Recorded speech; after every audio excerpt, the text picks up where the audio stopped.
abduhu wa rasuluh sallallahu alaihi wa ala alihi wa sahbihi wa man tabi'ahum bi ihsanin ila yaumiddin.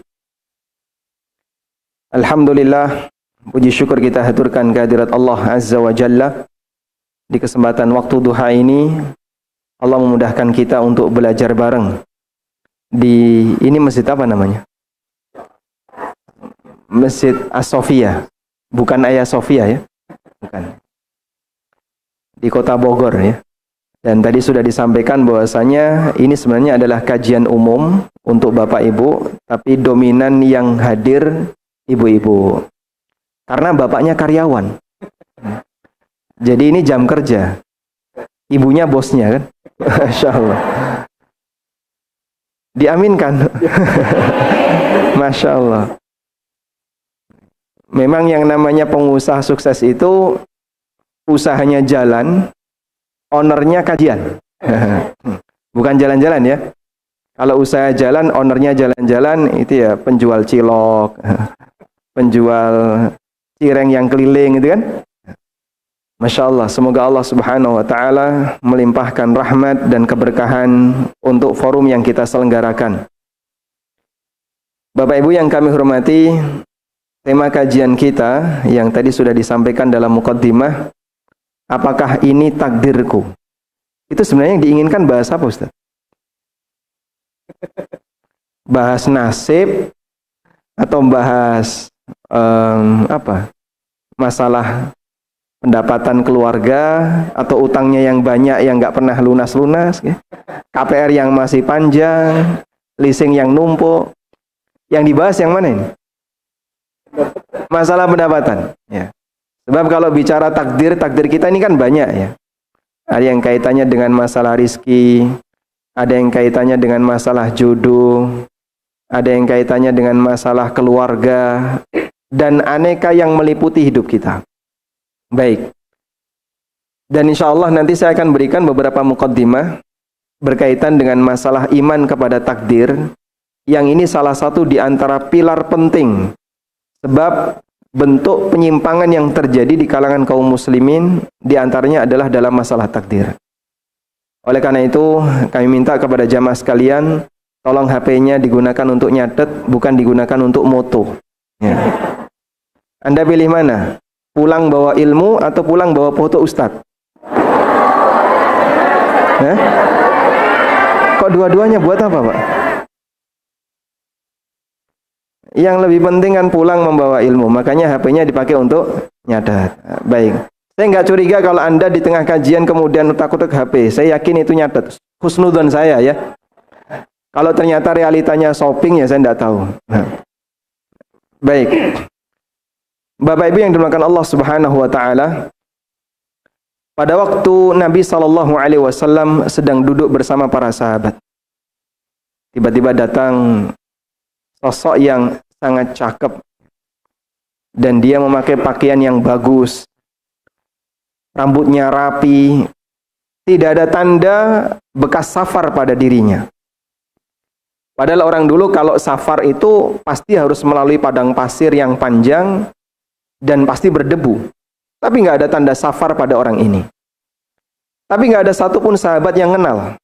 Dia bukan musafir, namun tidak ada satupun penduduk Madinah yang duduk bersama Rasulullah SAW yang mengenalnya.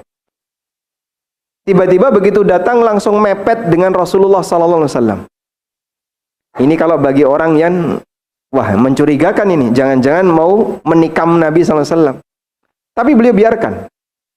Nabi SAW tidak menghindar dan sahabat juga membiarkannya. Ternyata yang datang ini siapa? Malaikat Jibril alaihissalatu wassalam. Jibril kemudian mendekat kepada Nabi SAW, lalu terjadilah dialog. Yang dialog itu sebenarnya adalah isinya Jibril mengajarkan kepada Rasulullah SAW. Dan ini dipahami oleh para ulama, salah satu di antara cara Allah memberikan wahyu kepada Nabi-Nya SAW, Allah wujudkan dalam bentuk Jibril yang datang berwujud manusia. Salah satu di antara pertanyaan Jibril kepada Nabi SAW, akhbirni anil iman. Jelaskan kepadaku tentang apa itu iman.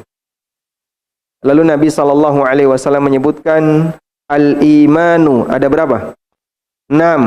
An tu'mina billahi wa malaikatihi wa kutubihi wa rusulihi wal yaumil akhir. Terus wa tu'mina bil qadari khairihi wa syarri. Yang namanya iman itu adalah engkau beriman kepada Allah, kepada para malaikatnya, kepada kitab-kitabnya, para rasulnya, kepada hari akhir. Kemudian dipisahkan oleh Nabi SAW, wa tu'mina bil qadari khairihi wa syarri. Dan kau beriman kepada takdir yang baik maupun yang buruk. Lalu para ulama menjelaskan, ketika Nabi SAW menyebutkan iman kepada takdir, kenapa beliau pisahkan? Ini mengisyaratkan adanya penekanan bahwa permasalahan iman kepada takdir ini banyak orang yang gagal paham. Gagal paham dalam urusan iman, efek sampingnya bahaya. Orang kalau gagal paham dalam masalah keuangan kan paling ketipu misalnya.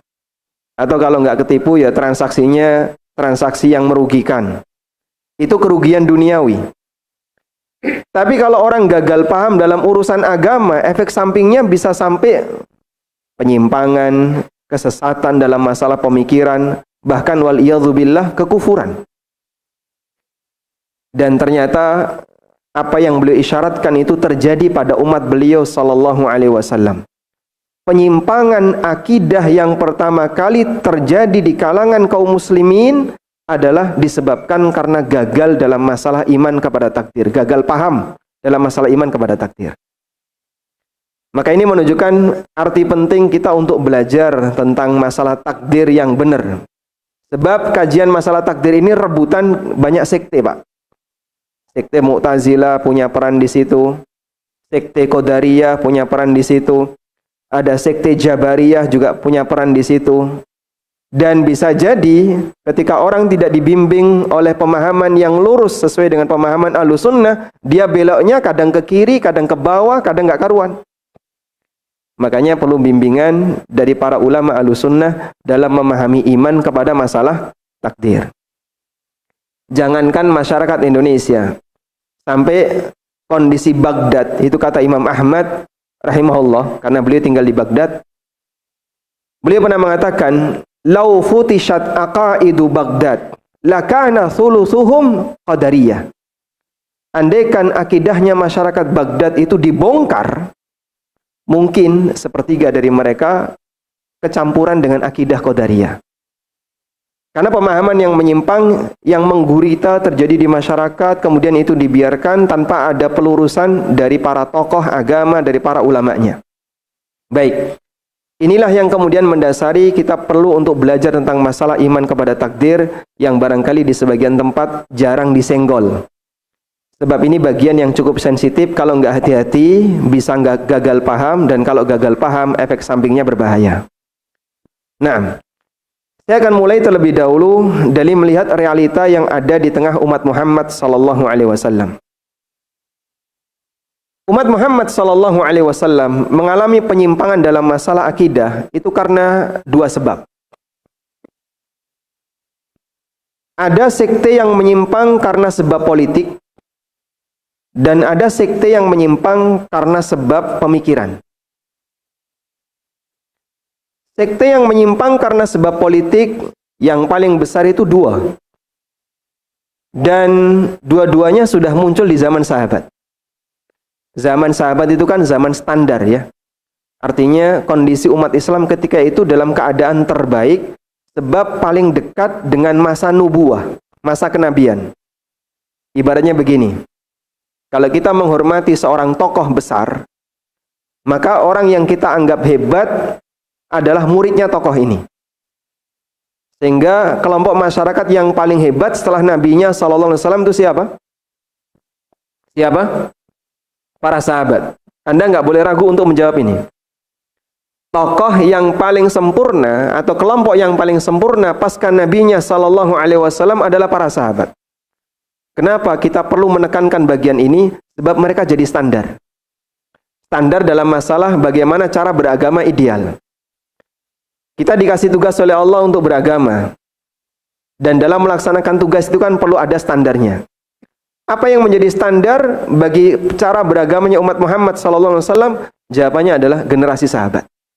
Mereka itu standar. Sampai Allah perintahkan, kalau kamu beriman sebagaimana imannya sahabat, itulah iman yang ideal. Allah berfirman, فَإِنْ آمَنُوا بِمِثْلِ مَا آمَنْتُمْ بِهِ فَقَدْ اهْتَدَوْا. Kalau mereka beriman sebagaimana imannya kalian, wahai para sahabat, mereka akan mendapatkan hidayah. Ibnu Qayyim rahimahullah memberikan kesimpulan sebaliknya. فَإِلَّمْ يُؤْمِنُوا بِمِثْلِ مَا آمَنْتُمْ بِهِ فَقَدْ ضَلُّوا. Berarti kalau mereka tidak beriman sebagaimana imannya kalian, wahai para sahabat, mereka menyimpang. Sebab ini dijadikan oleh Allah Subhanahu wa taala sebagai standar. Ada banyak sekali ayat-ayat yang memuji para sahabat Nabi sallallahu alaihi wasallam. Baik yang sifatnya tegas maupun yang sifatnya isyarat. Sehingga kalau kita ingin tahu seperti apakah cara menjadi muslim yang ideal, coba kau mengaca kepada sahabat. Ibu-ibu juga sama ya. Pak Ustadz, saya ingin jadi wanita yang ideal. Tirulah Khadijah. Atau tiru Aisyah. Atau tiru para sahabiat yang lainnya yang menjadi para istri Nabi SAW maupun sahabat yang lainnya. Sebab mereka adalah panutan bagi generasi setelahnya. Baik. Nah, di zaman sahabat sudah ada sekte yang muncul. Penyimpangan pertama karena masalah politik. Pertama adalah Khawarij. Yang ini sudah muncul di zaman siapa? Ali bin Abi Thalib radhiyallahu anhu. Pada waktu terjadi ketegangan antara Ali dengan Muawiyah radhiyallahu anhuma, muncul kelompok yang ketiga, yaitu kelompok Khawarij. Yang dia mengkafirkan baik Ali maupun Muawiyah, dia kafirkan semua sahabat. Sehingga kelompok ini punya prinsip yang berbeda. Baik, kita katakan kelompok Khawarij ini adalah kelompok yang menyimpang dan akidahnya tidak bisa diterima, baik secara logika maupun secara agama. Kemudian muncul kelompok yang kedua yang alasannya juga karena latar belakang politik, yaitu kelompok Syiah. Ini sebenarnya counter untuk kelompok Khawarij. Karena Khawarij itu punya prinsip seluruh sahabat itu kafir, termasuk para ahlul bait, kecuali yang meninggal sebelum Ali bin Abi Thalib. Akhirnya orang Syiah nggak terima. Mereka ingin membela Ali bin Abi Thalib dan keturunannya termasuk Hasan Husain dan siapapun yang menjadi keturunannya. Mereka membentuk kelompok yang baru, namanya kelompok Syiah. Dan dulu di masa Ali bin Abi Thalib ada di antara kelompok Syiah yang ekstrim yang mau sujud dan menyembah Ali radhiyallahu anhu. Tapi kemudian mereka semuanya dikumpulin, terus diminta untuk bertobat. Ternyata nggak mau tobat. Apa yang terjadi? Dibakar orang seperti ini.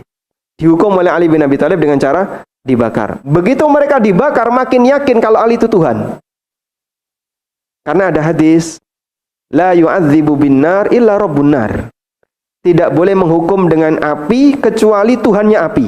Berarti Ali Tuhannya api. Makin yakin, Pak. Coba ya, orang kalau sudah menyimpang, Pak, meskipun dikasih hukuman, ternyata tidak hilang penyimpangan itu. Makin menyimpang. Mereka mati dalam kondisi su'ul khatimah. Waliyadzubillah. Baik. Ini kelompok pertama yang muncul karena masalah politik. Kelompok menyimpang yang kedua muncul karena masalah pemikiran. Jadi dia hadir karena orang berpikir tapi terlalu kebablasan. Logika itu punya batas nggak sih? Punya. Sebagaimana fisik punya batas. Orang kalau disuruh kerja melebihi dari batasnya, apa yang terjadi, Pak? Sakit dia. Maka logika manusia ketika dia dipaksa untuk bekerja, mikir sesuatu di luar dari batas, jadi sakit jiwa.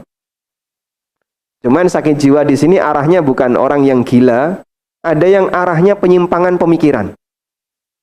Dan itu sudah terjadi di masa Ibnu Umar. Ada kelompok yang namanya kelompok Qadariyah.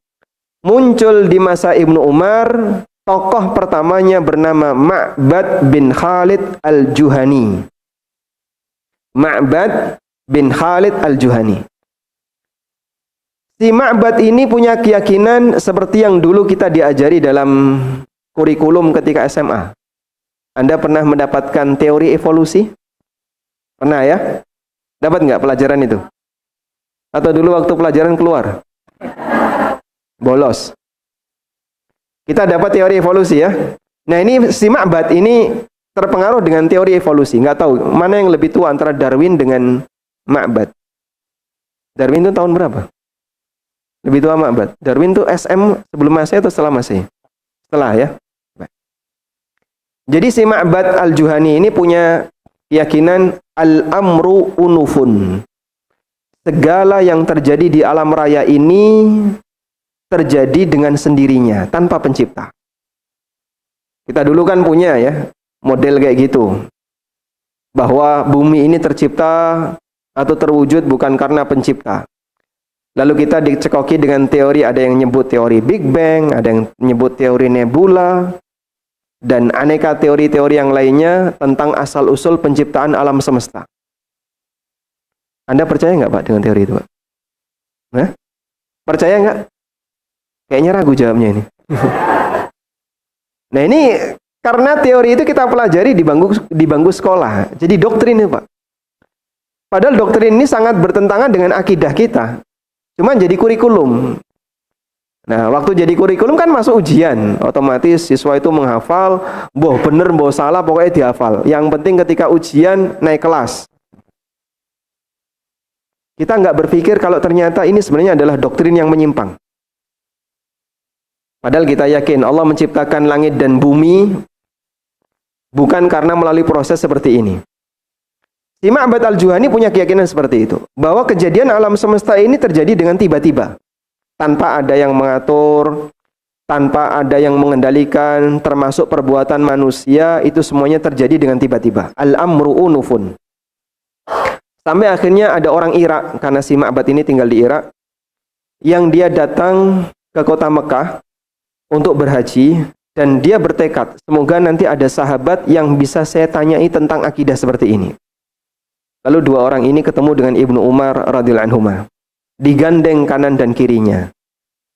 Kemudian disampaikan, wahai Abu Abdurrahman, wahai Ibnu Umar, di tempat kami ada orang yang punya keyakinan al-amru unufun.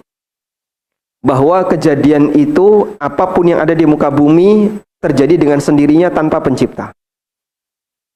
Maka langsung dijawab oleh Ibnu Umar radhiyallahu anhuma, akhbirhu anna ibna Umar bari'um minhu. Sampaikan ke orang tadi, kalau Ibnu Umar beda agama dengan dia. Udah, ini enggak pakai alasan panjang Pak ya. Ibnu Umar beda agama dengan dia. Kalau Ibnu Umar beda agama dengan Ma'bad, agama mana yang benar? Agama mana yang benar? Jelas Ibnu Umar. Karena dia tokoh standar, termasuk salah satu di antara orang yang menjadi sahabat dekat Rasulullah SAW. Sehingga ketika Ibnu Umar mengatakan Ibnu Umar beda agama dengan orang ini, menunjukkan bahwasanya orang ini keluar dari Islam. Dia dikafirkan oleh Ibnu Umar sebab punya keyakinan yang salah dalam masalah takdir, yaitu meyakini bahwa kejadian ini tidak ditakdirkan oleh Allah Subhanahu wa taala. Itulah asal mula Qadariyah. Jadi Qadariyah ini termasuk di antara sekte yang cukup tua, yang sudah hadir 14 abad silam. Sekarang tahun 1444, mepet dengan 45, sebentar lagi mau pergantian di bulan Dzulhijjah. Maka dalam posisi ini sudah hadir manusia seperti itu. Di 14 abad masa silam. Penyimpangan itu terus bergulir sampai di zaman sekarang. Sehingga ada sebagian orang yang dalam masalah takdir itu dia tidak sejalan dengan penjelasan yang disampaikan oleh para ulama Ahlussunnah. Baik, selanjutnya kita akan kasih beberapa poin catatan. Anda siapkan catatannya dengan maksimal. Tema ini terlalu berat nggak? Berat? Nggak usah aja. Kita ganti tema. Bapak mau tema apa, Pak? Poligami. Hah? Gimana? Ekonomi. Kok nggak nyambung jadinya? Nanti saya diprotes kalau online kok tiba-tiba berubah tema ya. Ya nanti sambil menyinggung bagian itu. Baik. Catatan yang pertama, bahwa ketetapan Allah itu ada dua. Ketetapan Allah itu ada dua. Yang pertama, ada ketetapan syar'i. Apa itu ketetapan syar'i? Ketetapan yang isinya aturan. Ada wajib, ada sunnah, mubah, kemudian haram, makruh, mana yang boleh, mana yang dilarang, ini hukumnya riba atau bukan, itu semuanya aturan. Bagaimana cara bagi waris yang benar, itu ketetapan aturan. Ketetapan aturan disebut dengan ketetapan syar'i. Maka ada hukum syariah karena dia berisi dengan aturan. Ibadah kita kepada ketetapan syar'i, Anda bisa tulis ya, ibadah kita kepada ketetapan syar'i adalah taat, tunduk dalam menjalankannya. Yang wajib kita laksanakan, yang sunnah kita perjuangkan, meskipun kadang boleh ditinggalkan, yang mubah silakan dilakukan, yang makruh dan haram kita tinggalkan. Itu contoh ibadah kita kepada ketetapan syar'i. Ada aturan tentang pembagian warisan, Anda ikuti sesuai dengan aturan yang ada. Laki dan perempuan, cara yang benar gimana?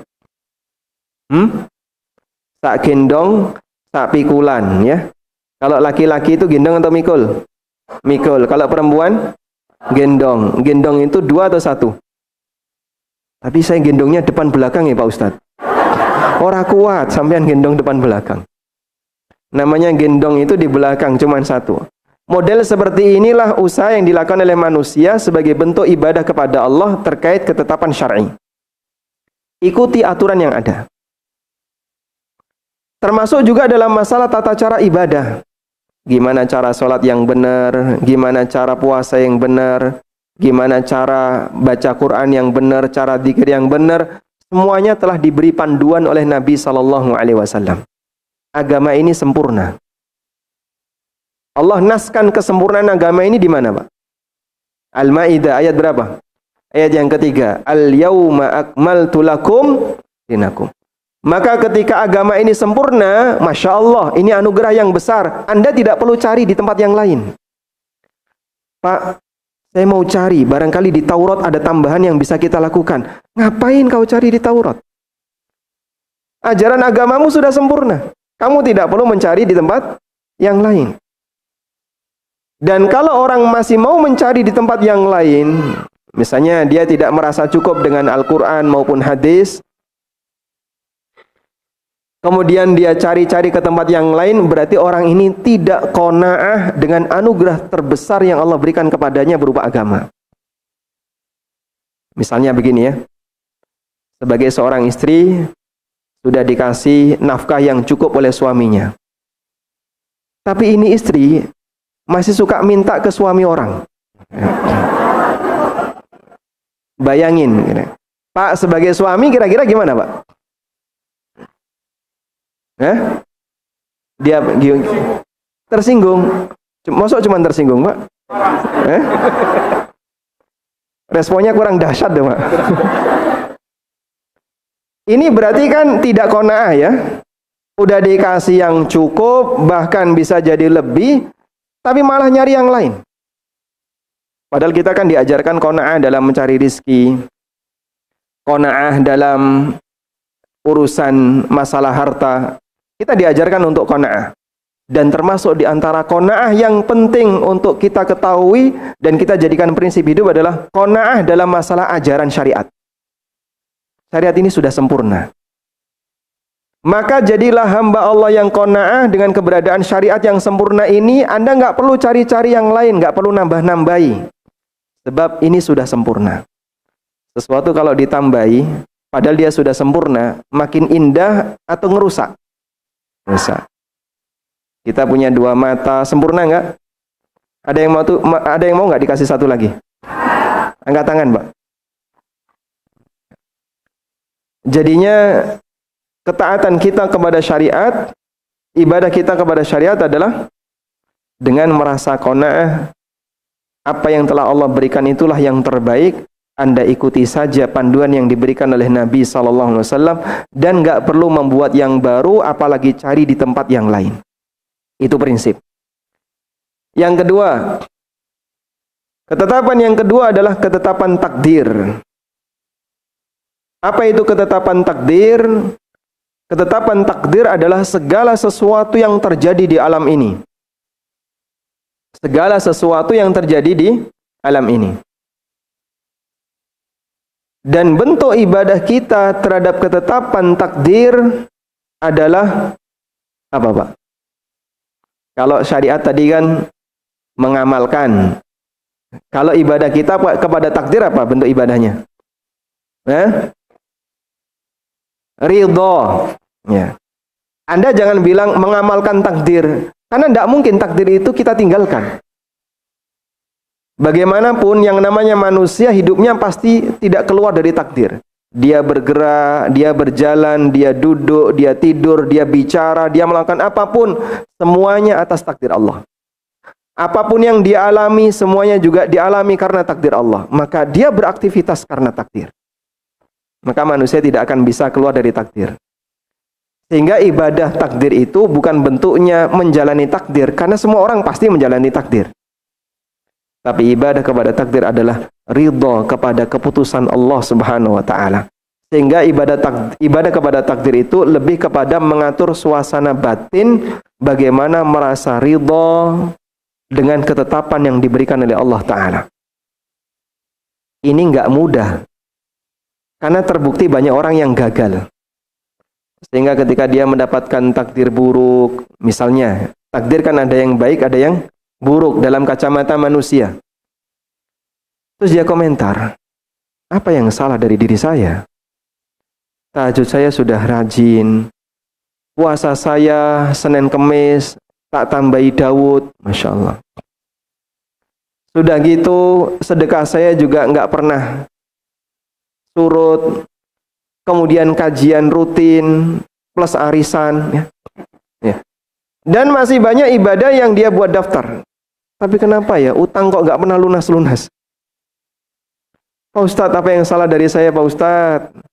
Ini kok utang nggak pernah kelar-kelar, padahal ibadah saya sudah Masya Allah sudah saya maksimalkan, tapi masih ada saja takdir buruk yang mengenai diri saya. Kadang pagi ini sakit hati karena suaminya, mungkin besok sakit hati karena tetangganya, besok lagi sakit hati karena temannya, besok lagi sakit hati karena tetangganya. Mungkin kita komentar demikian. Baik, Anda ibadah untuk kebahagiaan di mana? Dunia dan akhirat, betul. Tapi kebahagiaan dunia standarnya bukan ukuran materi. Kalau kebahagiaan dunia itu ukurannya adalah materi, Anda bisa lihat kehidupan yang dialami oleh Rasulullah SAW. Beliau bangun tidur siang hari ketika qailulah. Umar bin Khattab radhiyallahu anhu masuk. Lalu melihat punggung beliau ngecap tikar yang dipakai untuk istirahat. Saya yakin di antara bapak ibu nggak pernah mengalami seperti itu ya. Anda bangun tidur terus punggungnya ngecap spring bed, itu pernah nggak? Terus bulat-bulat gitu di punggungnya. Nabi kita sallallahu alaihi wasallam mengalami kondisi itu. Dalam posisi beliau serba terbatas kehidupannya, sampai membuat Umar menangis. Ada salah satu sahabat yang menawarkan, ya Rasulullah, kami akan sediakan kain untuk Anda, biar Anda bisa istirahat dengan baik. Apa kata Nabi sallallahu alaihi wasallam? Mali walid dunya. Apa urusanku dengan dunia? Perumpamaan aku terhadap dunia ini seperti orang yang melakukan perjalanan, kemudian dia istirahat tahta dhillis sajar, di bawah bayang-bayang pohon, di bawah teduh pohon. Setelah itu dia pergi. Beliau tidak punya kepentingan apapun terhadap kehidupan dunia ini. Masya Allah. Tapi beliau bersabar. Namun Pak, Nabi SAW kan selalu bahagia. Beliau tidak tertekan orangnya. Kata siapa? Nabi SAW ketika dihina oleh orang lain, diejek oleh orang lain, dicemooh oleh orang lain, sampai ketika beliau terluka pada waktu perang Uhud, Beliau mengeluarkan sebuah kalimat kemudian ditegur oleh Allah. Kaifa yuflihul qaum alladzi syajjan nabiyahu. Bagaimana mungkin masyarakat ini akan bisa beruntung, akan bisa selamat kalau dia melukai nabinya? Kok tega-teganya dia melukai nabinya? Kemudian ditegur oleh Allah Subhanahu wa taala, "Laisa laka minal amri min syai'." Apa urusanmu wahai Muhammad? Kok sampai komentar kayak gitu? Jadi komentar ini kan komentar menunjukkan suasana perasaan. Tega-teganya kalian melukai nabimu. Padahal jasa nabi itu kan luar biasa, lebih gede daripada jasa orang tua. Anak yang paham jasa, dia akan berterima kasih. Kok suatu ketika ada anak yang melukai orang tuanya, bisa jadi orang tuanya lebih sakit hati daripada dilukai oleh tetangganya, Pak.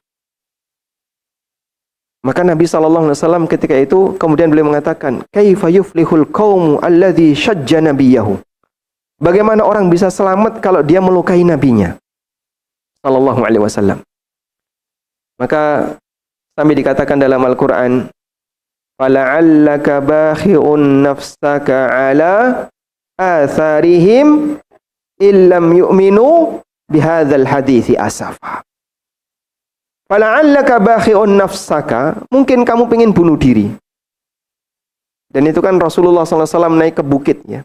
Di Mekah kan banyak bukit. Kemudian beliau mikir kaumnya. Ini saya sudah jelaskan dengan baik, dengan aneka cara yang lemah lembut, disampaikan dengan baik-baik, tapi ditolak, bahkan beliau dicemooh, beliau dihina. Nabi SAW datang dengan membawa masalah atau tidak? Tidak, tapi dia orang bermasalah.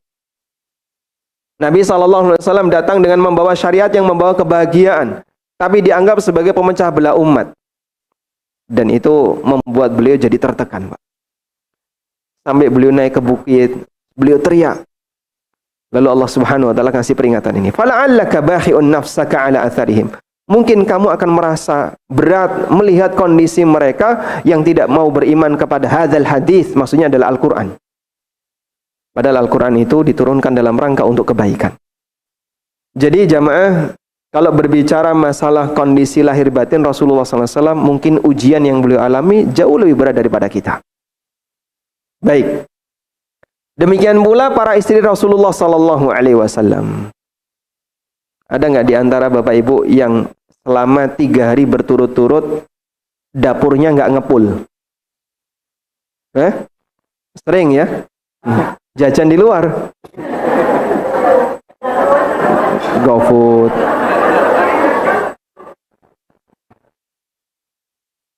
Atau mungkin gasnya habis. Aisyah radhiyallahu anha menyampaikan, selama 3 hari berturut-turut dapurnya nggak ngepul. Bukan karena nggak masak terus kemudian jajan di luar, karena nggak ada bahan baku yang bisa dimasak. Mau masak apa? Nggak ada. Beras atau misalnya gandum nggak ada, bahan makanan apapun nggak ada. Akhirnya sampai ada orang yang penasaran tanya sama Aisyah, lalu apa yang kalian makan? Kemudian orang ini mengatakan, Aisyah radhiyallahu anha mengatakan, aswadan. Saya makan 2 benda. Yang pertama adalah kurma dan yang kedua minum air. Masya Allah. Dan itu nggak bosan selama 3 hari berturut-turut. Mungkin kalau kita kan bingung ya, besok mau masak apa? Bingung loh. Bingungnya itu bukan bingung besok makan apa, tapi besok mau menu apa. Bingung milih menu. Saking banyaknya isi kulkasnya. Masya Allah. Maka jamaah yang kami hormati, dengan melihat seperti ini, sebenarnya ujian yang kita alami tidak ada apa-apanya dibandingkan dengan apa yang dialami oleh Rasulullah SAW dan keluarga beliau. Baik, tapi beliau bahagia karena bentuk kebahagiaan itu adalah menyikapi takdir Allah dengan baik. Ini bagian dari kehendak Allah, sehingga beliau tahu di balik ini pasti akan ada hikmah yang besar. Dan itulah kebahagiaan seorang mukmin. Karena dia yakin, walaupun saat ini dia dalam kondisi tidak nyaman, tapi hidup tidak sekali akan ada kebahagiaan pasca kehidupan ini. Baik. Sehingga bentuk ibadah kepada ketetapan Allah berupa takdir apa tadi? Ridho. Dan ini butuh latihan. Agar seorang hamba bisa lebih maksimal ketika dia menghadapi ujian dan cobaan dari Allah Subhanahu wa taala. Selanjutnya, yang kedua, Ya? Yang ketiga. Kedua atau ketiga?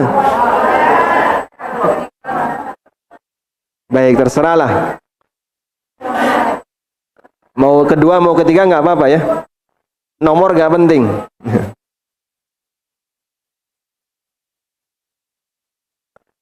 Catatan berikutnya. Ya. Nah, bahwa segala sesuatu di alam raya ini tidak ada yang lepas dari takdir Allah. Yang baik maupun yang buruk, termasuk juga perbuatan yang kita lakukan.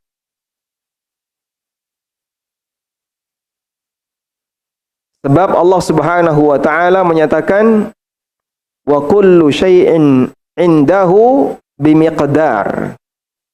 Dan segala sesuatu di sisinya bimiqdar telah ditetapkan. Allah Subhanahu wa taala telah menakdirkan segalanya.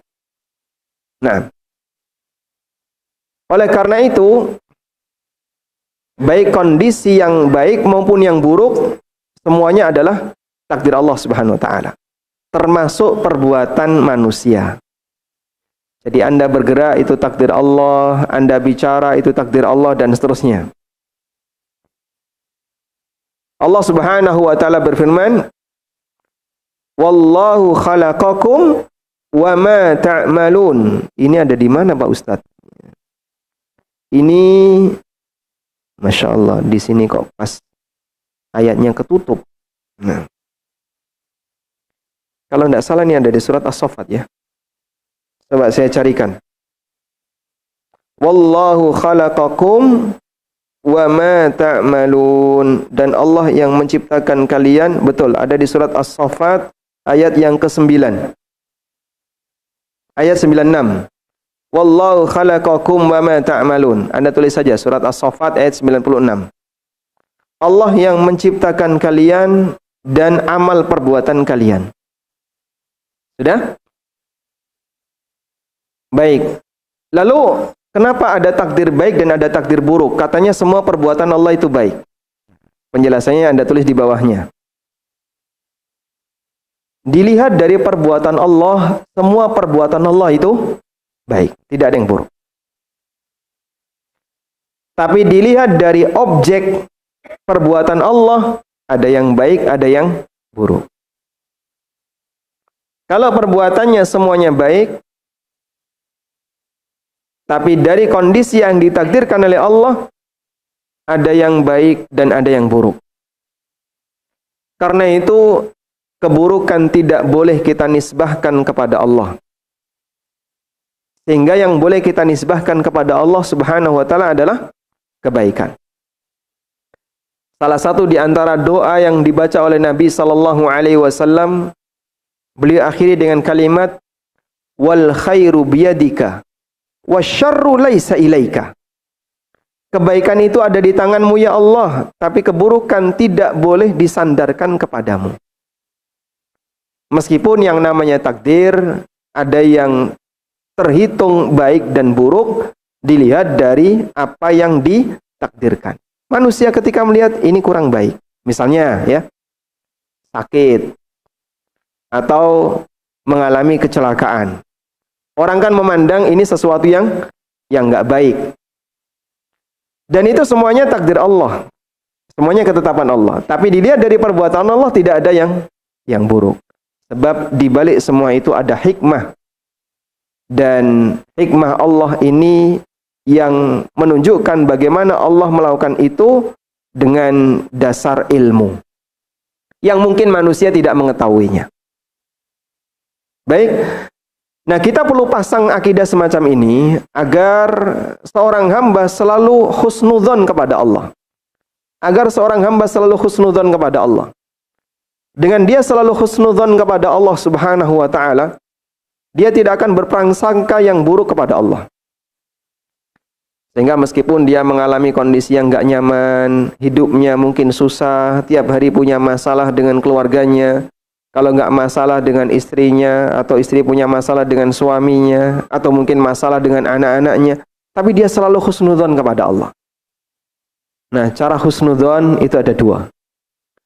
Cara membangun husnudzon ketika kita sedang mendapatkan hal yang kurang baik menurut kita ada dua. Pertama, kita meyakini bisa jadi takdir buruk yang saat ini menimpa kita, sebabnya adalah maksiat yang kita kerjakan. Sehingga misalnya, setiap kali ke rumah pulang, mesti hatinya nggak nyaman. Selalu aja sakit hati. Kalau nggak punya masalah dengan suaminya, dengan istrinya, dengan anaknya, dengan usahanya, dengan tetangganya. Selalu seperti itu. Sehingga kita menjadi orang yang selalu punya masalah. Tiap kali naik motor, mesti macet. Naik mobil, mobilnya watuk-watuk. Ketika naik kereta, telat. Naik bis, macet di jalan. Pokoknya kita punya banyak masalah. Dalam posisi ketika kita punya banyak masalah, mungkin kita menilai hidupku kok sial terus. Anda dalam kondisi seperti ini, tolong yakini. Bisa jadi ini karena dosa yang aku kerjakan. Karena perbuatan kesalahan yang banyak yang telah aku lakukan. Sehingga kita tidak suudzon kepada Allah Subhanahu wa taala. Sebab kita kembalikan kepada kesalahan kita. Dan sekelas para ulama seperti ini yang mereka lakukan.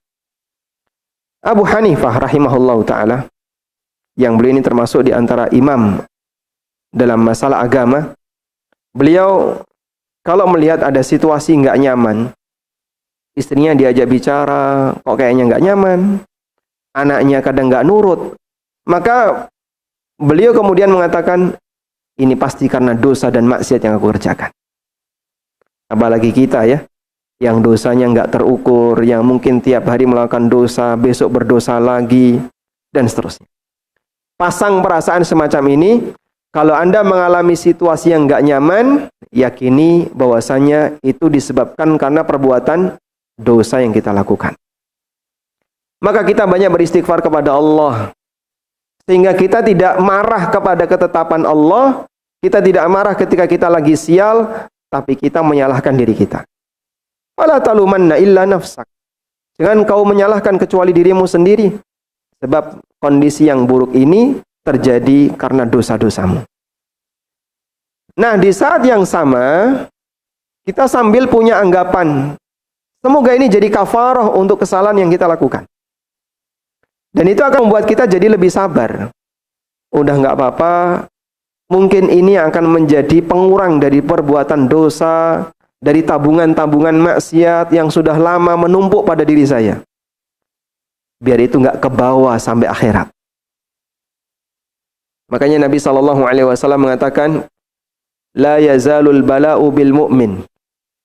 Ujian itu akan selalu mengiringi hidupnya seorang mukmin. Hal yalqallaha wa laysa indahu min dzambin. Sampai dia ketemu Allah Ta'ala dalam kondisi dia nggak punya dosa. Masya Allah. Sehingga sebenarnya kehadiran takdir yang nggak baik itu adalah anugerah bagi siapa, Pak? Ini mukmin. Anugerah bagi mukmin. Nah, kalau sudah demikian akan membuat kita jadi husnudzon kepada Allah, dan suudzonnya kita pasang untuk diri kita. Suudzonnya kita pasang untuk diri kita, bukan untuk Allah Subhanahu wa taala. Sebab tidak ada perbuatan Allah yang tercela.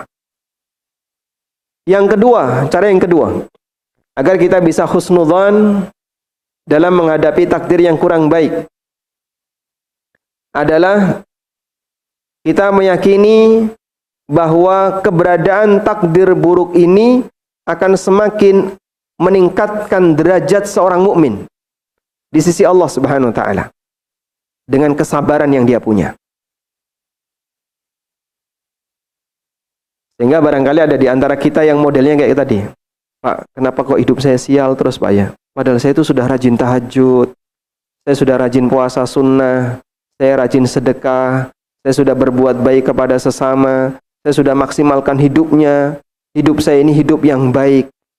Tapi masih saja, Pak, punya banyak masalah, di keluarga masalah, di tempat kerja masalah, di sini ada masalah. Baik, kalau memang Bapak yakin kalau Bapak adalah orang yang mungkin jarang berbuat maksiat dan rajin beribadah kepada Allah, tapi masih banyak punya masalah, Bapak perlu yakini, insya Allah ini bisa meningkatkan derajat Anda di surga. Jadi nggak ada yang hilang, nggak ada yang sia-sia, kondisi nggak nyaman, nggak enak, ternyata semuanya digantikan oleh Allah dengan kebaikan. Maka sang hamba ini akan merasa lebih nyaman, dan dia tidak ketakutan, tidak suudzon kepada Allah Subhanahu wa taala ketika menghadapi takdir yang tidak dia sukai. Masya Allah. Hidup ini akan terasa lebih indah. Siapa sih manusia yang nggak pernah punya masalah? Ada nggak? Coba di antara Bapak Ibu yang hidupnya nggak pernah punya masalah, boleh angkat tangan, pulang duluan nggak apa-apa. Ada? Nggak ada. Makanya yang namanya masalah itu bukan masalah yang sebenarnya, tapi bagaimana cara kita menyikapi masalah, itulah yang perlu kita pikirkan. Baik, catatan berikutnya. Manusia tidak akan pernah lepas dari masalah.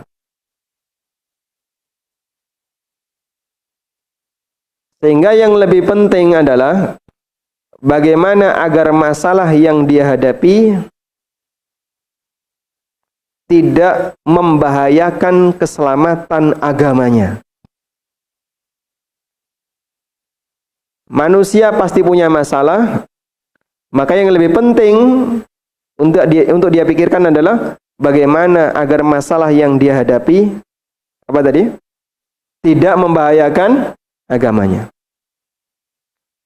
Karena terkadang orang punya masalah dunia, tapi karena dia salah menyikapi, sampai akhirnya masalah dunia itu menimbulkan masalah yang baru, yaitu masalah agama. Contoh misalnya, yang paling ekstrim ya, ada orang karena hidupnya susah, kerjanya susah, dia merasakan beratnya menjalani hidup di kota besar misalnya. Terus waliyadzubillah ditawari oleh orang agama yang lain, Bapak kalau mau datang ke tempat agama saya, nggak usah pindah agama, nanti tiap bulan akan kami kasih uang saku. Tahap awal dia cuma datang, Pak. Belum pindah agama itu, tahap awal ya. Tiap bulan ditransferi sekian. Akhirnya dia rutin datang, tiap hari tertentu dia datang. Hari apa lagi dia datang. Lambat laun apa? Pindah agama. Murtad dia. Lambat laun dia murtad, alasannya apa? Karena masalah ekonomi. Sehingga disebabkan karena himpitan semacam ini menyebabkan dia sampai meninggalkan agamanya. Dan Nabi SAW menyebutkan kondisi ini di akhir zaman semakin banyak. Rasulullah SAW mengingatkan, Badiru bil a'malis salihati fitanan ka qita'il lailil muzlimah. Bersegeralah kalian untuk beramal saleh, karena akan ada gelombang fitnah dunia, gelombang ujian dunia, seperti sepotong malam yang gelap. Jadi orang sudah nggak tahu panduan mana yang harus dia ikuti. Sepotong malam yang gelap. Malam itu kan tidak semuanya gelap ya. Mungkin bagian ini gelap, yang bagian ini terang. Karena kena cahaya bulan atau kena lampu yang lain. Nabi SAW menggambarkan kaqita'il lail al-mudhlimah, seperti sepotong malam yang gelap yang dia tidak dipengaruhi oleh cahaya-cahaya di sekitarnya. Saking gelapnya sampai orang tidak bisa punya panduan. Yusbihur rajulu mu'minan wa yumsi kafiran. Wa yumsi mu'minan wa yusbihu kafiran. Ada orang yang pagi harinya beriman, sorenya jadi kafir. Dan ada orang yang sorenya mukmin, paginya jadi kafir. Yabi'u dinahu bi'aradim minad dunya. Dia jual agamanya untuk mendapatkan secuil dunia. Dan yang kayak gini semakin akhir zaman semakin banyak. Maka Nabi SAW kasih peringatan, kejadian seperti ini akan muncul di tengah umatku, jaga baik-baik dengan cara istiqomah dalam beramal. Baik, kita bantu dengan doa. Istiqomah itu susah atau berat? Sama saja pilihannya. Istiqomah adalah sesuatu yang berat, sesuatu yang susah. Kalau nggak dijaga, lepas. Maka karena kita adalah makhluk yang lemah, sadari kelemahan Anda. Menyadari kelemahan itu dengan cara apa? Menyadari kelemahan dengan cara meminta kepada Zat yang Maha Kuasa atas segala sesuatu, yang akan memberikan kebaikan bagi hambanya yang memohon kepadanya, Allah Subhanahu wa Ta'ala. Anda dukung dengan doa. Dukung istiqomah dengan doa. Agar ujian dunia tidak membahayakan agama, maka silahkan Anda baca kalimat ini. Wala taj'alid dunya akbar hammina wa mablagha ilmina wala taj'al musibatana fi dinina. Hafal? Baik, coba ditulis ya. Ditulis. Wala taj'alid dunya akbar hammina wala taj'alid dunya. Sudah? Akbar hammina.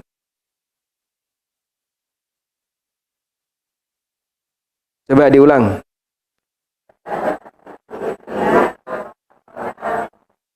Wala taj'alid dunya akbar hammina wa mablagha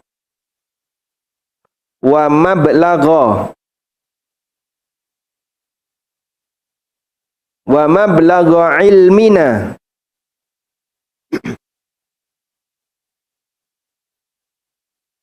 Coba dibaca ulang. Wala taj'alid dunya akbar hammina wa mablagha ilmina wala taj'al musibatana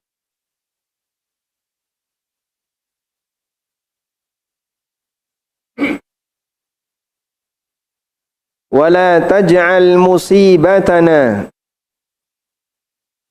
Sudah? Anda nyatet Arab kok dari kiri itu gimana? Masya Allah. Saya kira itu nulisnya kebalik tadi Mas. Mirror ya.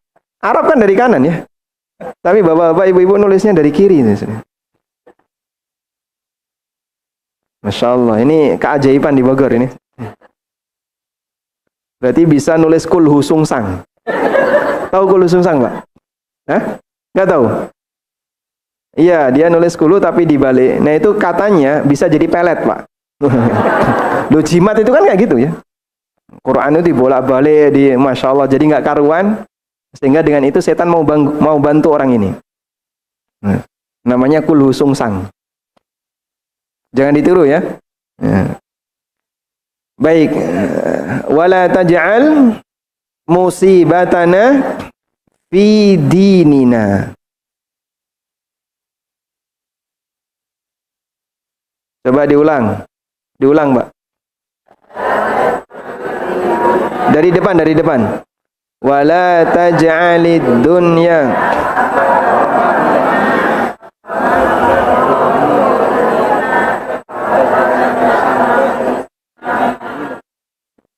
Alhamdulillah. Baik. Anda minta kepada Allah Subhanahu wa Ta'ala dengan serius dan menunjukkan rasa butuh kepadanya agar diberi oleh Allah Subhanahu wa Ta'ala keteguhan untuk istiqamah, dan mohon agar musibah yang menimpa kita itu musibah yang tidak merugikan agama kita. Sebab kadang ada orang yang dia kena musibah, tapi musibahnya merugikan agamanya. Sehingga gimana Pak jadinya? Dia kena musibah lahir batin, dunia dan akhirat. Sudah dalam posisi dunianya hidupnya sengsara, susah, tapi akhiratnya ternyata nggak selamat. Waliyadzubillah. Ibarat sudah jatuh ketiban genteng. Makanya kita mohon kepada Allah Subhanahu wa taala. Yang namanya musibah itu kan pasti terjadi. Siapapun manusia pasti dia pernah mengalami sakit. Orang kaya pernah sakit nggak? Pernah sakit nggak? Sakit. Pejabat pernah sakit nggak? Kalau sakit hati? Sering. Masya Allah. Maka kita diuji oleh Allah dengan ujian lahir batin. Ada sakit fisik, ada sakit hati. Sehingga kalau ini tidak disikapi dengan baik, akhirnya musibah yang kita alami yang itu sebenarnya adalah musibah duniawi justru menjadi sebab musibah yang kedua yang lebih berbahaya, yaitu musibah yang merugikan agama. Allah ceritakan dalam Al-Quran, tepatnya di surat Al-Hajj. Ini biar jamaah bisa baca ini ya. Ada manusia yang dikatakan oleh Allah beribadah kepada Allah di pinggiran. Di surat Al-Hajj ayat yang ke-11. Surat Al-Hajj ayat yang ke-11. Allah berfirman, "Wa minan nasi may ya'budullaha 'ala harfin." Di antara manusia ada yang dia beribadah kepada Allah 'ala harfin, di pinggiran. Disebut di pinggiran karena orangnya gampang keluar masuk, Pak. Kalau lagi nyaman, dia masuk, dia seneng. Kalau lagi nggak nyaman, hilang, keluar dia. Allah katakan di lanjutan ayat, fa in asabahu khairun itma'anna bih. Kalau dia dapat kenikmatan, dia merasa yakin. Masya Allah Pak Ustadz, sejak saya hijrah, rezeki saya lancar Pak Ustadz. Sejak saya meninggalkan riba, Masya Allah, rezeki saya jadi lancar. Utang saya cepat lunas. Dia bisa komentar kayak gitu, kalau dia sedang dapat nikmat. Sebaliknya, wa in asabathu fitnatun inqalaba ala wajhi. Ketika dia sedang dapat fitnah, dapat ujian, inqalaba ala wajhi, dia berbalik. Dia murtad. Dia tinggalkan.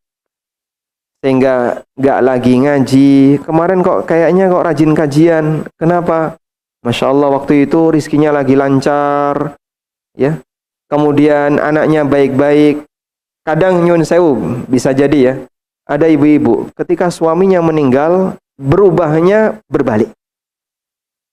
Dulu kayaknya kok jilbabnya besar. Sekarang ketika suaminya sudah meninggal, bertahap ya. Luntur sedikit demi sedikit. Kadang hilang dari komunitas. Yang biasanya ngaji, sudah mulai nggak ngaji. Lalu bertahap sedikit demi sedikit, luntur, akhirnya waliyadzubillah, ya, sampai melakukan penyimpangan masalah kehormatan. Dan itu banyak terjadi. Maka sebab satu musibah, yaitu wafatnya suaminya, musibah nggak ini? Musibah. Dia kemudian goyang, nggak karuan, akhirnya dia malah menyimpang. Dan kadang ada orang yang nggak terima. Hidup saya susah Pak Ustaz. Pokoknya saya nggak terima. Inqalaba ala wajhi. Lalu apa kata Allah? Khasirat dunya wal akhirah. Dzalika huwal khusranul mubin. Rugi dunia akhirat. Itulah kerugian yang paling nyata.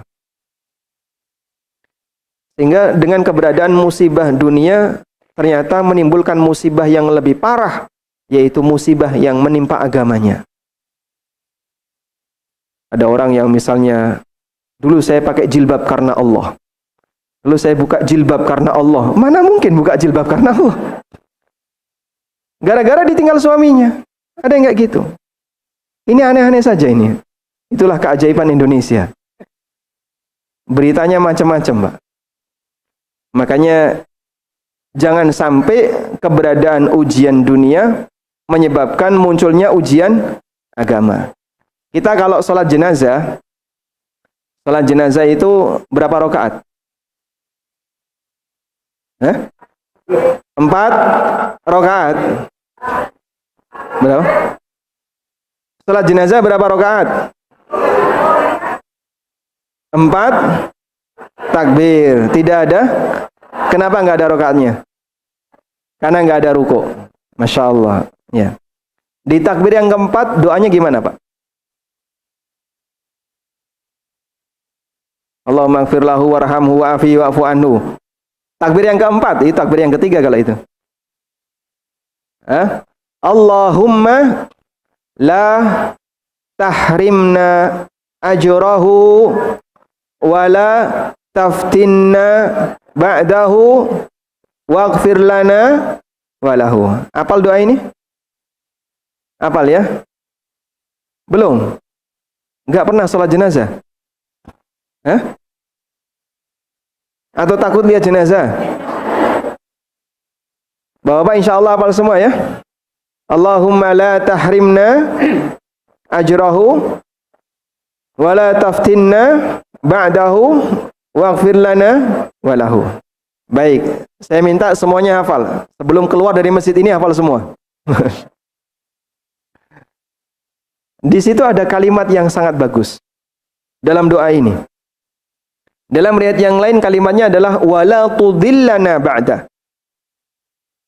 Wala taftinna ba'dahu, artinya adalah ya Allah, janganlah engkau menguji kami dengan aneka fitnah. Taftinna, ya Allah, janganlah engkau menguji kami dengan aneka fitnah ba'dahu, setelah meninggalnya orang ini. Dalam riwayat yang lain wala tudillana ba'dahu, ya Allah, janganlah engkau menjadikan kami menyimpang, jadi dhalal, jadi sesat, ba'dahu, setelah wafatnya orang ini. Karena terkadang dalam satu keluarga, keberadaan satu orang itu menjaga keistiqomahan anggota keluarga yang lain. Dan bahkan ya, dalam satu keluarga, dalam satu masyarakat, keberadaan satu tokoh masyarakat menjaga keistiqomahan satu warga masyarakat. Dulu ketika Kiai Fulan itu masih hidup, di sini Mas, nggak ada yang namanya judi, nggak ada yang namanya orang sabung ayam, atau kemudian orang mabuk di pinggir jalan, nggak ada kok orang boncengin cewek yang bukan mahramnya masuk kampung, itu nggak ada. Di kampung ini maksiat nggak berani masuk, karena ada satu tokoh masyarakat yang disegani oleh mereka. Begitu beliau meninggal, satu demi satu bertahap maksiat masuk. Kampung ini jatuh wibawahnya disebabkan karena aneka maksiat keluar masuk ke kampung ini tanpa batasan, karena hilangnya satu orang. Jadi menyimpang karena apa? Meninggalnya satu orang. Dalam keluarga juga seperti itu. Dulu anaknya nurut-nurut, taat, rajin ke masjid, yang anak-anak putrinya pakai jilbab, pergaulannya baik ketika ibunya masih hidup. Begitu ibunya meninggal dunia, sekarang bapaknya keloyongan kemana nggak tahu. Akhirnya anaknya nggak karuan. Pergaulannya beda, aktivitasnya beda.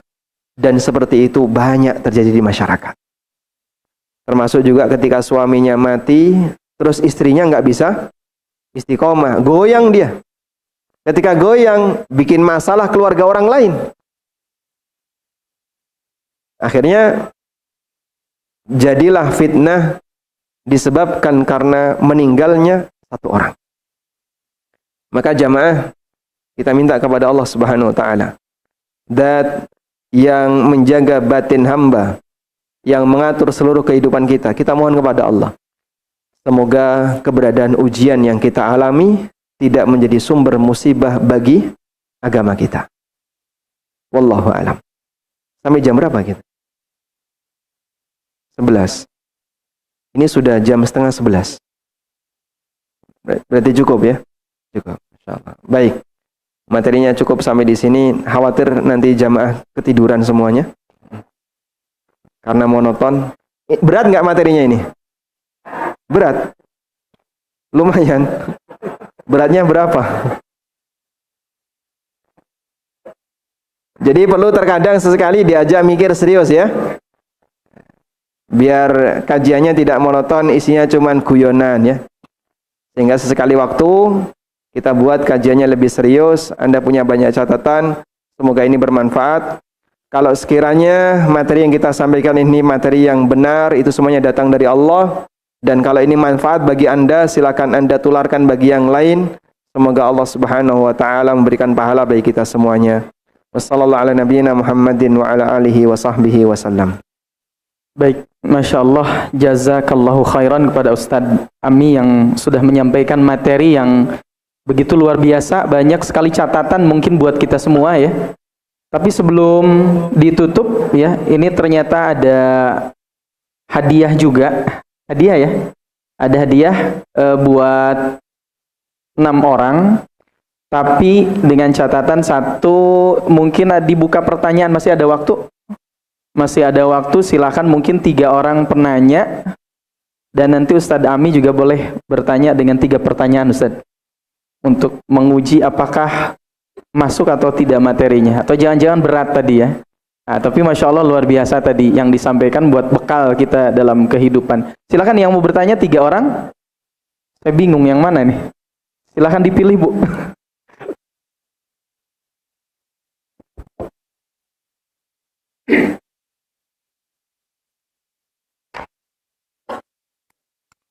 Bismillahirrahmanirrahim. Assalamualaikum Pak Ustadz. Mohon penjelasannya bagaimana kiat-kiat agar kita tetap istiqomah di dalam sunnah di zaman yang sudah warna-warni ini fitnahnya. Kemudian apakah hikmah di balik Allah memberikan agar kita istiqomah di dalam sunnah? Di zaman? Di dalam sunnah. Di dalam sunnah. Apakah hikmah di balik Allah memberikan takdir buruk? Syukran Apa Ustadz. hikmah di balik Allah memberikan takdir buruk? Baik. Bagaimana kiat-kiat untuk bisa istiqomah dalam menjalankan sunnah? Sunnah itu apa sih?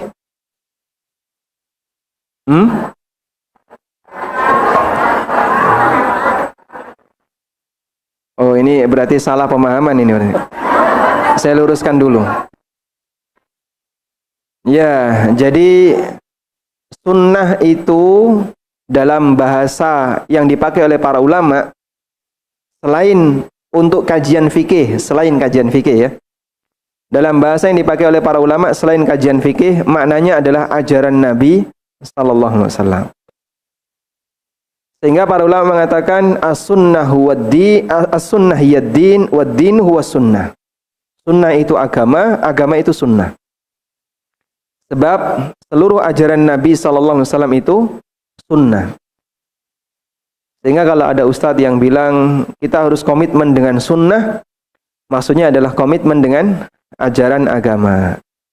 Tapi kalau bicara masalah fikih, ini hukumnya sunnah, artinya perbuatan yang jika diamalkan berpahala, kalau ditinggalkan tidak berdosa. Baik. Sekarang bagaimana caranya untuk istiqomah di atas sunnah? Ada beberapa hal yang bisa kita lakukan. Pertama, Anda selalu istiqomah untuk belajar. Karena dengan belajar orang akan selalu mendapatkan bimbingan melalui ahli ilmu, melalui ulama yang memberikan ilmunya kepada masyarakat. Ilmu itulah yang mengendalikan batin. Dan ketika batinnya baik, maka anggota badan yang lain jadi baik. Apa dalilnya? Nabi SAW bersabda, Inna fil jasadi mudghah, idha saluhat, saluhal jasadu kulluh, wa idha fasadat, fasadal jasadu kulluh. Dalam diri ini ada segumpal darah, kalau baik-baik semua, kalau jahat-jahat semua. Ala wahya al-qalb, itu adalah al-qalbu. Maka jadilah qalbun salim. Nama kajiannya qalbun salim, bukan? Iya, qalbun salim. Nah, dan qalbun salim adalah orang yang memiliki qalbun salim, dialah yang masuk surga. Yauma la yanfa'u malun wala banun illa man atallaha biqalbin salim. Pada hari di mana anak dan harta enggak ada manfaat di hadapan Allah, yang bisa mendapatkan pertolongan Allah adalah man atallaha biqalbin salim. Orang yang datang menghadap Allah dengan hati yang salim, dengan qalbun salim. Dan untuk bisa memiliki qalbun salim, pendidikan yang perlu kita lakukan adalah pendidikan batin, yaitu dengan ilmu. Jadi kalau kita makan nasi, makan ikan, daging, dan seterusnya, itu nutrisi bagi badan. Kalau ilmu, nutrisi bagi hati. Maka jangan sampai modal yang Anda keluarkan untuk nutrisi badan lebih gede daripada modal yang Anda keluarkan untuk nutrisi batin. Meskipun itu terbukti di masyarakat. Ya.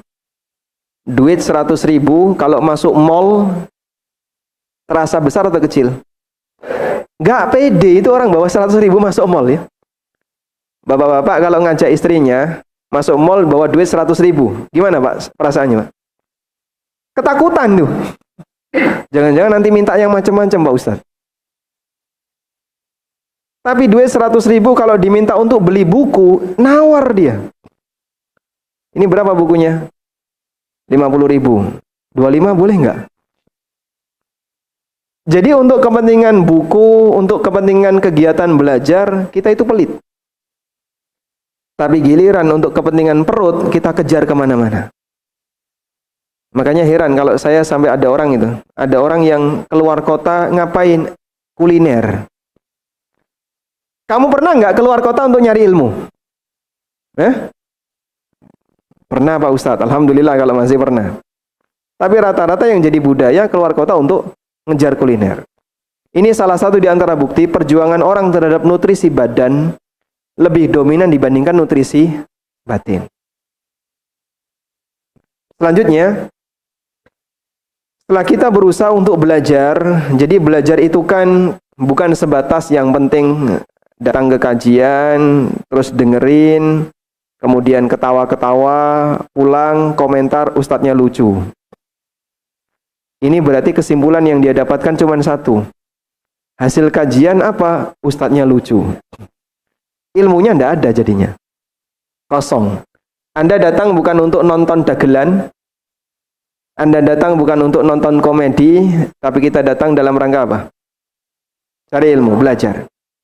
Makanya kalau di majelis yang dikasih ilmu, jangan banyak komentar ya. Berat itu kajiannya. Terlalu banyak catatannya. Ustadznya seperti ini, Masya Allah. Tapi kalau giliran ustadznya lucu-lucu, seneng dia. Yang Anda cari apa? Dagelannya atau ilmunya? Nah, berpikirlah di bagian ini. Sudah? Yang kedua, bergabunglah dengan komunitas orang baik. Karena teman itu punya kekuatan bisa menyeret. Sampai ada ungkapan as-sahibu sahib. Teman itu bisa nyeret.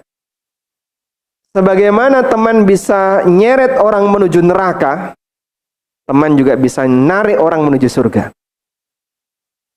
Maka kalau kita ingin ditarik oleh teman-teman kita yang baik, bertemanlah dengan orang yang saleh. Komunitas yang baik, merekalah yang akan mensolati jenazah kita. Sebaliknya, komunitas yang jauh dari agama, ketika kita mati, kita akan ditinggalkan oleh mereka. Jangankan didoain, waktu takziah saja nggak nyemplungi amplop dia. Apalagi nyolatin. Ini karena salah komunitas. Yang ketiga, selalu bersandar kepada Allah dan bertawakal kepada Allah. Sebab ujian bagi pembawa kebenaran itu lebih berat. Maka orang ketika benar di tengah masyarakat, kadang kan tekanan dari pihak yang lain cukup dominan.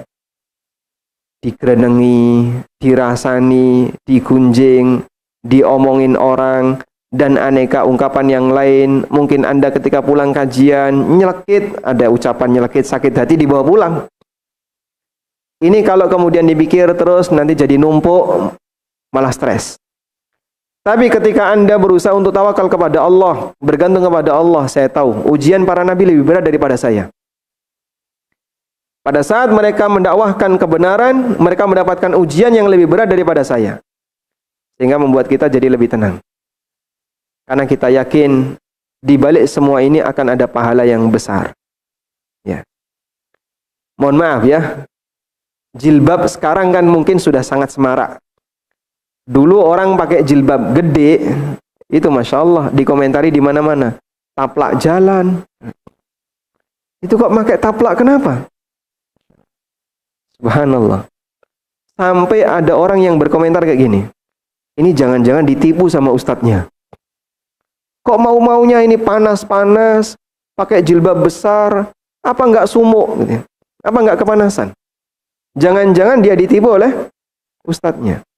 Persis seperti komentar orang munafik kepada para sahabat yang diceritakan oleh Allah dalam Al-Qur'an. Wa idz yaqulul munafiquna walladzina fi qulubihim marad gharra haula'i dinuhum. Ingatlah ketika orang munafik dan manusia yang punya penyakit dalam hatinya ngasih komentar kepada para sahabat, gharra haula'i dinuhum. Sahabat itu orang yang ditipu oleh agamanya. Dan seragam, Pak. Kasus ini berulang. Sejarah itu berulang, yang beda cuma pelakunya. Munafik di zaman Nabi komentar kayak gitu kepada para sahabat. Munafik di zaman sekarang komentar seperti itu kepada orang yang istiqomah dalam agama. Ya. Sampai ada orang yang misalnya rajin ke masjid, loyal dengan jamaah kajian, kemudian dia selalu belajar, sampai ada yang meninggalkan pekerjaan yang bagus, gajinya gede, tapi karena dia tahu ini haram, dia tinggalin. Itu ada yang komentar, kamu ini kenapa? Ini Masya Allah, tempat posisi yang bagus, kamu sudah dapat penghasilan yang besar, 50 juta per bulan, plus fasilitas dari perusahaan, kok kamu tinggalkan? Saya takut riba. Wah, kamu ini terpengaruh dengan ustadzmu, kamu mengikuti kajian yang radikal.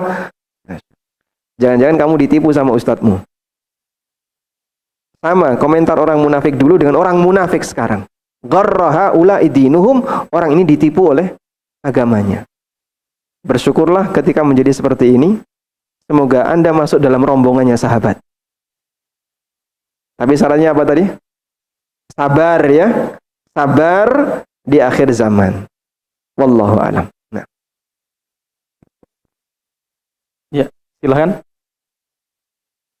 Oh, cukup.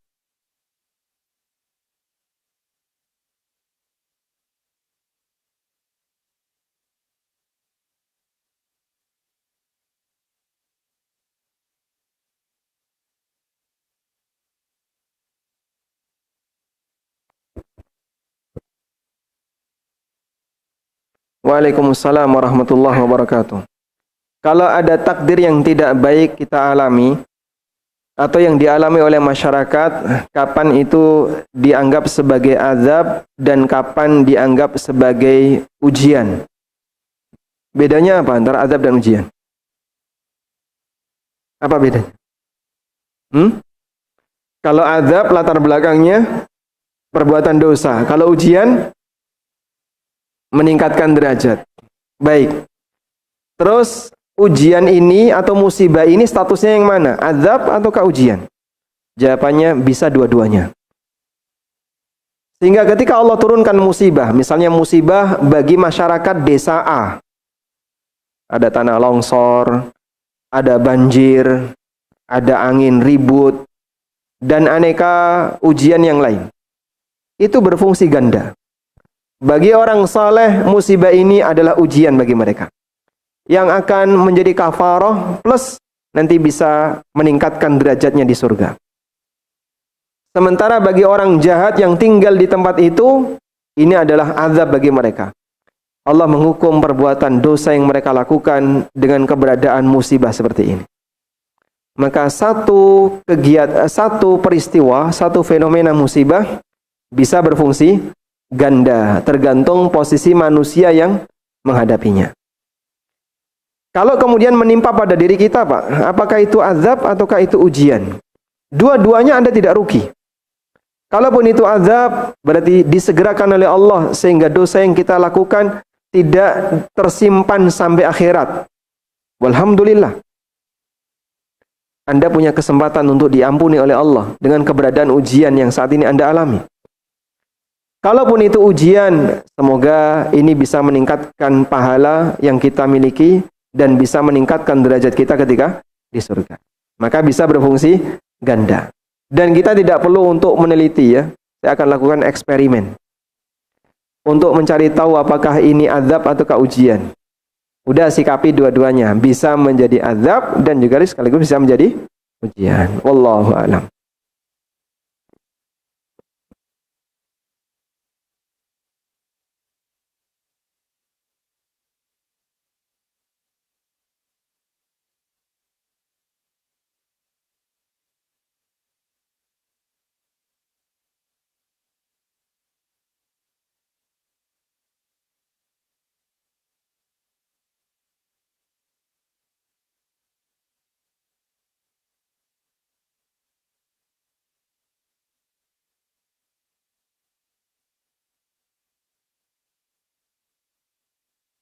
Ada pertanyaan ya. Kalau tadi semua kejadian di alam ini adalah takdir Allah yang baik maupun yang buruk, apakah meninggal dalam keadaan husnul khatimah maupun su'ul khatimah itu bagian dari takdir Allah? Jawabannya na'am, iya. Meninggal dalam keadaan husnul khatimah maupun su'ul khatimah itu termasuk di antara takdir Allah. Dalam hadis dari Ibnu Mas'ud radhiyallahu anhu, Nabi SAW menceritakan bahwa manusia itu proses penciptaannya ketemu antara sel sperma dengan sel telur ibunda selama kemudian menjadi apa? Nutfah. Selama berapa lama? 40 hari. Kemudian nutfah menjadi alaqah selama 40 hari. Alaqah menjadi mudghah selama 40 hari. Tsumma yursalu ilaihil malak fayu'maru bi arba'i kalimatin. Kemudian diutuslah seorang malaikat yang dia diperintahkan untuk mencatat 4 ketetapan. Bikat birizqihi wa ajalihi wa syaqiyun am sa'id. Untuk mencatat takdir rizkinya, ajalnya, apakah dia nanti mati dalam kondisi baik ataukah mati dalam kondisi celaka. Lalu Nabi SAW membuat perumpamaan. Wa inna ar-rajula la ya'malu bi'amali ahlil jannah hatta ma yakunu bainahu wa bainaha illa dhira'. Ada orang yang melakukan amalan seperti amalan penduduk surga sehingga jarak antara dia dengan surga itu tinggal 1 hasta. 1 hasta itu siku sampai jari tengah. Berapa panjangnya? Kurang lebih 40 cm atau 50 cm. Kurang lebih sekian puluh cm.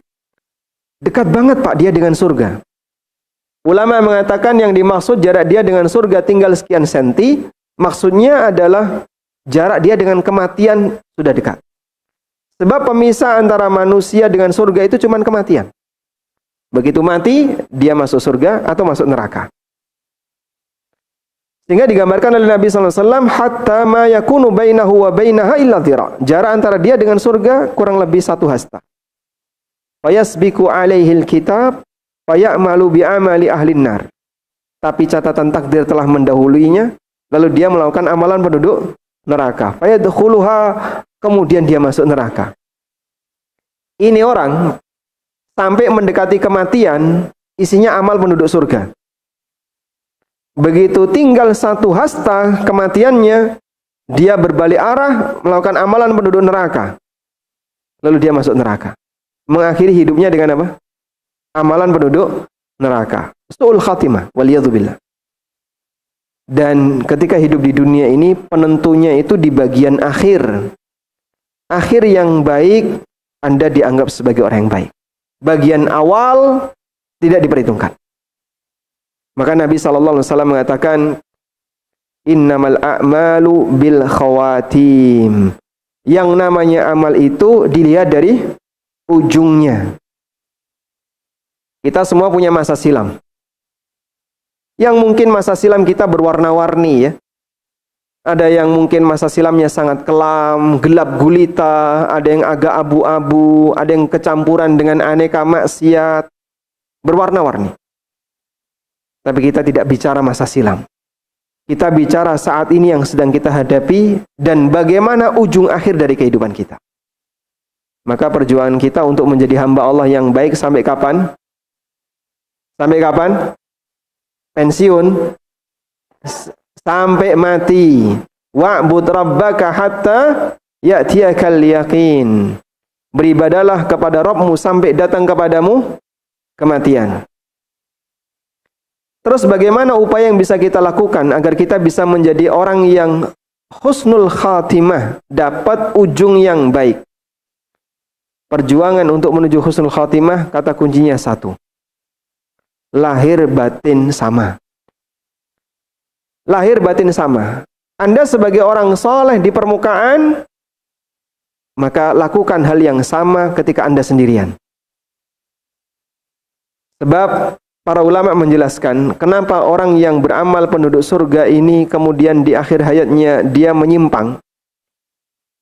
Karena dia tampak di permukaan seperti orang soleh, Fima yabdulin nas, dalam riwayat yang lain ada tambahan, tampak di permukaan seperti orang soleh, tapi di balik itu ternyata dia punya banyak penyimpangan. Di depan Masya Allah kelihatan soleh dan solihah, tapi ternyata di balik itu dia punya aneka maksiat yang besar. Allah tampakkan di akhir hayatnya. Waliyadzubillah. Waliyadzubillah. Sehingga dia mengakhiri hidupnya dengan kondisi yang buruk sesuai dengan apa yang dia lakukan di bagian akhir hayatnya. Wallahu a'lam.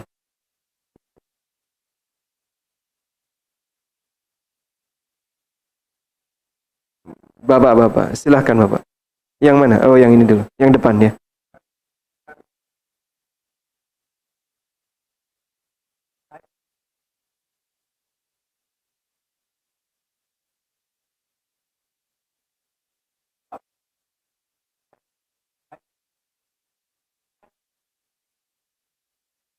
Masya Allah, barakallahu fiik. Baik.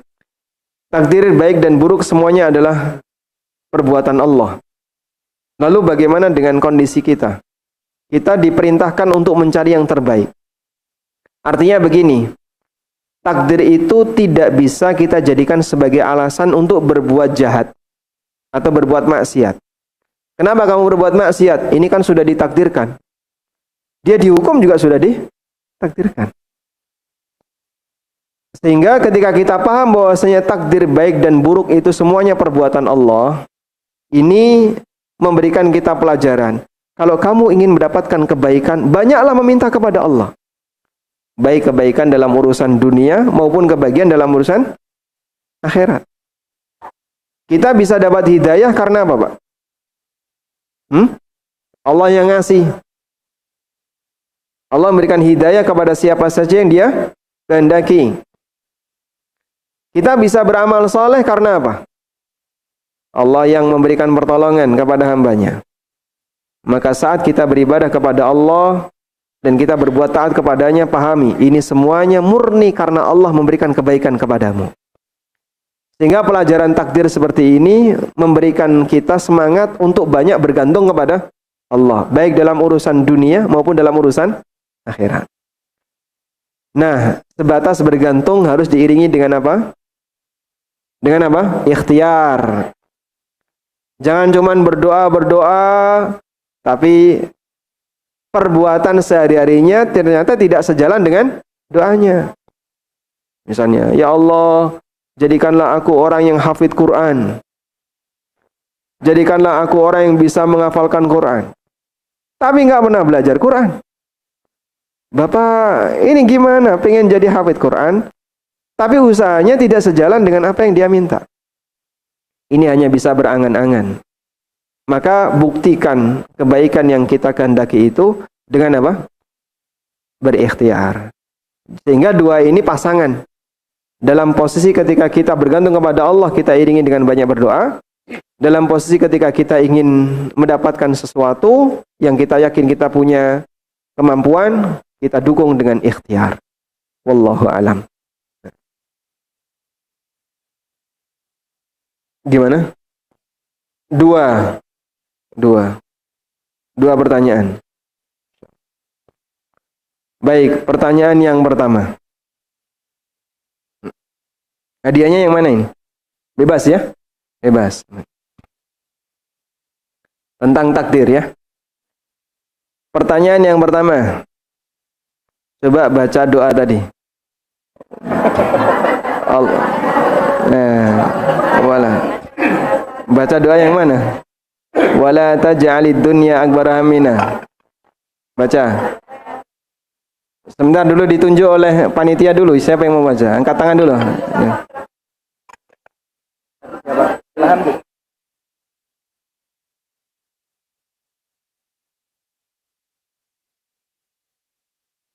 Ina wa balago ilmina wala taj'al wa mablagha ilmina wala taj'al musibatana fi dinina. Sekarang dibaca hafalan. Dibaca sambil hafalan. Wala taj'ali dunya akbaru ham wa Wa mablagha ilmina wala taj'al musibatana fi dinina. Masya Allah. Baik. Ini ada kecil ada besar ya. Yang besar sudah ada bocoran ya, isinya mukna. Masya. Baik, nanti silahkan. Ada lagi yang mau baca? Bapak? Nah, silakan. Hafalan. Oh iya. Semua punya catatan ya. Yang membedakan adalah yang hafalan. Ya, hafalan. Silakan.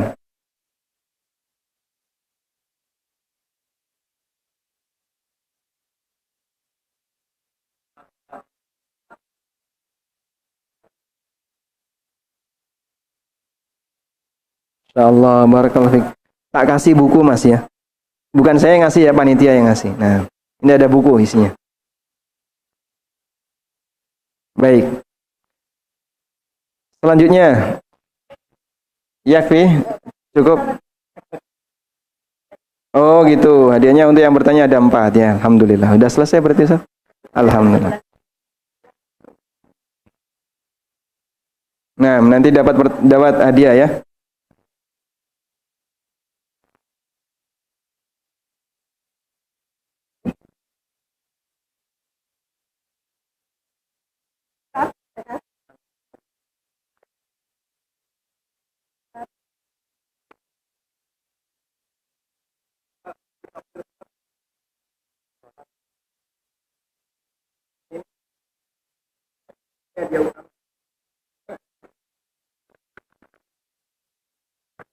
Ini buku riba.